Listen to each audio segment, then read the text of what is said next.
ಇನ್ನು ಮಾರ್ಚಿನ ನಂತರ ಸಿಂಹ ರಾಶಿಯಲ್ಲಿ ಶನಿ ಇದ್ದವರಿಗೆ, ಅಂದರೆ ಜನನ ಕಾಲದಲ್ಲಿ ಸಿಂಹ ರಾಶಿಯಲ್ಲಿ ಯಾರಿಗೆ ಶನಿ ಇತ್ತೋ, ಆ 30 ವರ್ಷಕ್ಕೆ ಹಿಂದಿನ ಸ್ಥಿತಿ, ಆವಾಗ ಸಿಂಹ ರಾಶಿಯಲ್ಲಿ ಶನಿ ಇದ್ದ, ಆವಾಗೇನು ನಡೆಯಿತು ಅದೇ ಪ್ರಕಾರದಲ್ಲಿ ಈಗ ಸ್ವಲ್ಪ ಅಡ್ವಾನ್ಸ್ಡ್, ಸ್ವಲ್ಪ ಜಾಸ್ತಿ ನಡೀಲಿಕ್ಕೆ ಸಾಧ್ಯತೆ ಉಂಟು.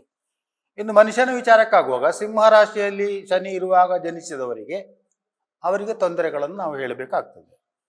ತೊಂದರೆ ಬರ್ತದೆ ಅಂತೇಳಿ ತಿಳ್ಕೊಳ್ಬೇಡಿ, ತೊಂದರೆಗಳನ್ನು ಪರಿಹಾರ ಮಾಡಿಕೊಳ್ಳಲಿಕ್ಕೆ ಏನು ವ್ಯವಸ್ಥೆ ಮಾಡಬೇಕು ಅಂತ ಹೇಳುವಂಥದ್ದನ್ನು ನೀವು ಚಿಂತನೆ ಮಾಡಿಕೊಳ್ಬೇಕಾಗ್ತದೆ. ಇನ್ನು ಪ್ರಾಪಂಚಿಕ ವಿಚಾರಕ್ಕೆ ಬಂದಾಗ ಬಹಳ ದೊಡ್ಡ ಪ್ರಮಾಣದ ಕಲಹಗಳು ಉಂಟಾಗ್ತದೆ. ಈ ಕಲಹಗಳು ಏನಾಗ್ತದೆ ಅಂತ ಹೇಳಿದ್ರೆ, ಆವತ್ತಿನಿಂದ ಇವತ್ತಿನವರೆಗೆ ಈ ಜಗತ್ತಿನಲ್ಲಿ ಈಗೋ, ಪ್ರತಿಷ್ಠೆ, ಗೌರವ, ಈ ವಿಚಾರದಲ್ಲಿ ಹೋರಾಟ ನಡೆದದ್ದು. ರಾವಣನಿಗೆ ಸೀತೆಯನ್ನು ಬಿಡ್ಬೋದಾಗಿತ್ತು, ಸೀತೆಯನ್ನು ಕಟ್ಟಿಕೊಂಡು ಏನಾಗಬೇಕಾಗಿತ್ತು, ಅದು ಬಿಡಲಿಲ್ಲ, ಪ್ರತಿಷ್ಠೆ ಆಯಿತು. ದುರ್ಯೋಧನನಿಗೆ ಒಂದಷ್ಟು ಜಾಗ ಪಾಂಡವರಿಗೆ ಕೊಡ್ಬೋದಾಗಿತ್ತು, ಕೊಡಲಿಲ್ಲ, ವಿಪರೀತ ತೊಂದರೆಗಳು ಬಂತು.